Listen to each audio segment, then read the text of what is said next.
खालिद बिन वलीद रजी अल्लाह ताला अन्हो इस्लाम की पहली आर्मी के अजीम सिपह सलार रहे हैं। उस जमाने के दो सुपर पावर बाजंतीनी एम्पायर और शहनशाह फारस की अजीम फौजों को जिन्होंने धूल चटाई और दोनों महान साम्राज्य के पचखटले उड़ा दिए। इस बहादुरी और शुजाअत का ज़हूर पहली बार जंगे मौता में हुआ था। जंगे मौता शाम अरब यानी सीरिया के इलाके में आबाद कबीला गुस्सान से हुई थी। कबीला गुस्सान के सरदार ने रसूल अल्लाह मोहम्मद सल्लल्लाहु अलैहि वसल्लम की दावत खत पहुंचाने वाले सफीर का कत्ल कर दिया था। सफीर का कत्ल इंसानियत के खिलाफ बहुत बड़ा जुर्म माना जाता है और जंग का ऐलान समझा जाता है। कबीला गुस्सान एक ईसाई कबीला था और रोमन कैसर हरकुलिस का बाज गुजर था। जैसे आज चीन और नॉर्थ कोरिया जंगे मौता में ईसाई फौज की तादाद 3 लाख थी और मुसलमानों की तादाद सिर्फ 3000। इस जंग में मुसलमानों को एक के बाद एक लगातार 3 सिपह सलार शहीद हुए थे,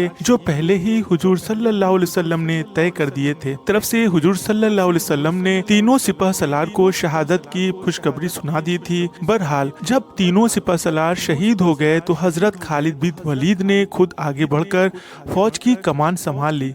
इस जंग में इस्लामी फौज का जिंदा बचकर आ जाना ही बहुत बड़ी फतह थी। हालांकि जंगे मौता में फतह नहीं हुई थी मगर शिकस्त भी नहीं हुई थी। हजरत खालिद बिन रज़ी अल्लाह ताला अन्हो ने बड़ी होशियारी से मैदान जंग से इस्लामी फौज को बाहर निकाला था। इस जंग में 12 मुस्लिम फौजी शहीद हुए और ईसाई मरने वाली फौजों कई हजार थे। इसी बहादुरी और शुजाअत के खिराजे तहसीन पेश करते हुए रसूल मोहम्मद सल्लल्लाहु अलैहि वसल्लम ने हजरत खालिद बिन वलीद रज़ी अल्लाह ताला अन्हो को सैफुल्लाह का खिताब अता फरमाया था। आजकल जिसे सर्जिकल स्ट्राइक कहा जाता है उसके इजाद करता हजरत खालिद बिन वलीद ही थे। यह उनका खास तरीका जंग था जिस उस जमाने में शब खून कहा जाता था। हजरत खालिद बिन वलीद ने 500 घुड़सवारों की एक टुकड़ी बनाई थी जिसका काम ही यही होता था कि हमला करो और पीछे हट जाओ, फिर हमला करो और हट जाओ।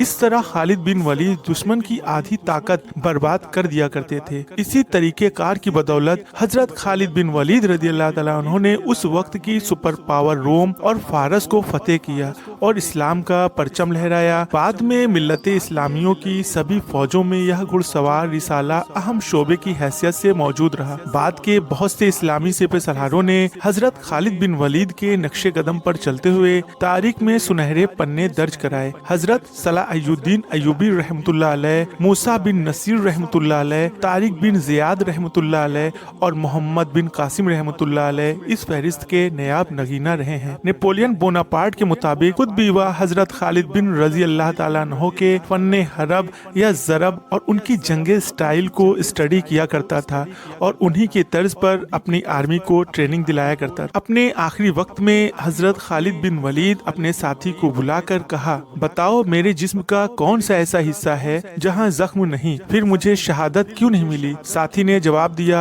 आपको अल्लाह के रसूल सल्लल्लाहु अलैहि वसल्लम ने सैफुल्लाह कहा, यानी अल्लाह की तलवार। भला अल्लाह की तलवार कैसे टूट सकती है? अमीरुल मोमिनीन हजरत उमर फारूक रज़ी अल्लाह ताला अन्हु के दौरे खिलाफत में अरब के लोगों को मैयत पर रोने की इजाजत नहीं थी।